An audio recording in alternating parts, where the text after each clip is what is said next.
In today's world, everyone uses cell phones and other technologies for communication and entertainment purposes. According to the National Cancer Institute, in 2000, there were 110 million cell phone users in the United States.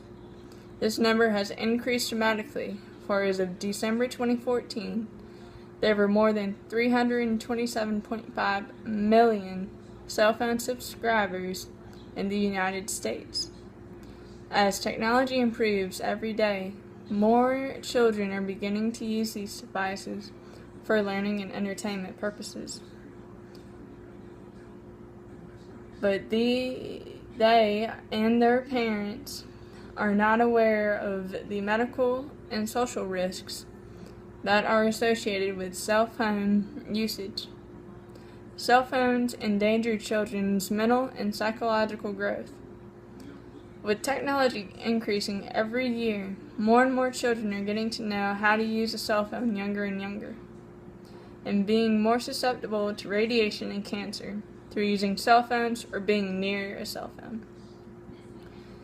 In an article in the Baltimore Sun, reporter Andrea K. McDaniels explains that doctors at a pediatric academic society's annual meeting urged parents to limit their child's time on wireless devices because they found it can cause behavioral and concentration problems.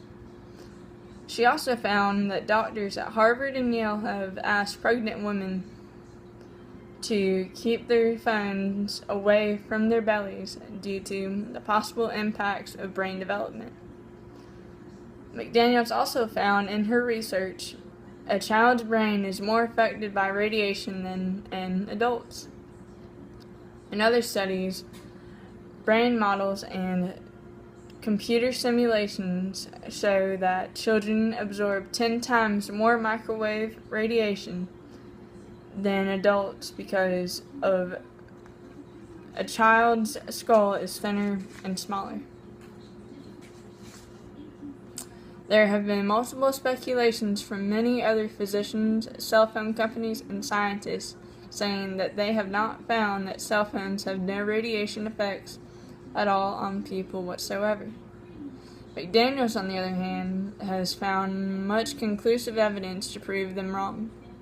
In her article, she talks about a study Dr. Hugh Taylor, chair of obstetrics, gynecology, and reproductive sciences at Yale School of Medicine, he did on mice with cell phones.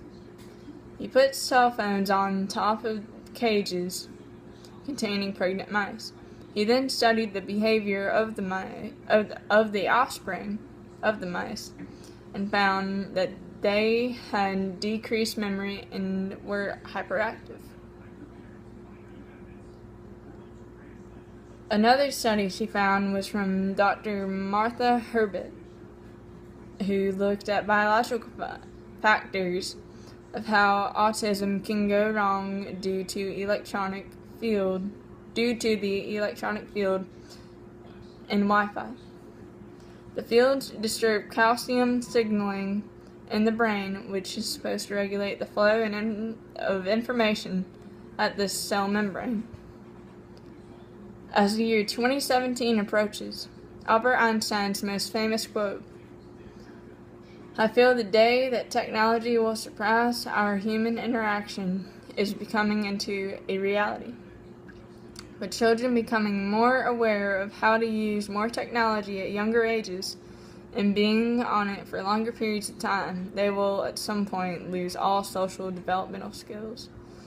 If they don't have this, then they will never know how to give a public speech, or know how to meet new people, or even get a job.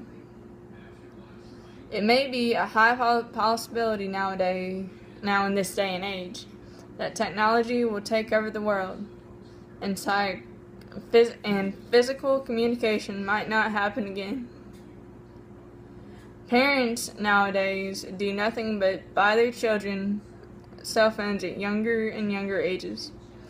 With this trend being on the rise, not only will a child's health be harmed, by radiation in the long run, but also they'll be at a higher risk to lose social skills since they depend on technology so much now. This epidemic must be stopped now, or it will get worse to the point where the whole human race, or just the United States, will end up just like the fat people from the Disney Pixar movie WALL-E. So as you can see, cell phones are nothing but a hazard to children and have many negative long-term effects. Thank you.